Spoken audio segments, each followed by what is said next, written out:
Լծարևտրում հնարավոր է տրամադրել զեղչեր ըստ շաբաթվա օրերի և հատուկ ժամերի։ Օրինակ, զեղչ հացաբուլկեղենի համար 21:00-ից հետո։ Նախ նկարագրենք սեգմենտը, որի վրա կիրառվելու է զեղչը։ Վաճառքների ենթահամակարգի տեղեկատուներից բացենք ապրանքներ և ծառայությունները։ Ֆիլտրենք հացաբուլկեղենի խումբը։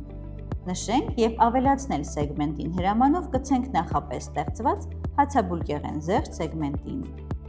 Անցնենք զեղչեր տեղեկատու։ Ավելացնենք։ Լրացնենք անվանումը։ Ընտրենք փաստաթղթի տեսակը վաճառք կտրոն։ Կիրառում բաժնից եղանակն ընտրենք 5% կիրառում։ Նշենք զեղչի տոկոսը 10։ Ընտրենք սեգմենտը հացաբուլկեղեն զեղչ։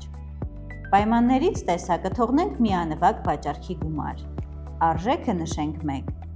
Ընտրենք սեգմենտը։ Ակտիվացնենք զեղչի օրեր և ժամեր նշիչը։ Նշենք, որ շաբաթվա բոլոր օրերին ժամը 21:00-ից 23:59 կգործի հատուկ առաջարկ 10% զեղչ նշված ապրանքների համար։ Գրանցենք։ Վաճառակետ.POS ենթահամակարգից բացենք նոր վաճառք։ Ավելացնենք ապրանքները։ Կիրառվեց 10% զեղչ հատուկ առաջարկի խմբի ապրանքների համար։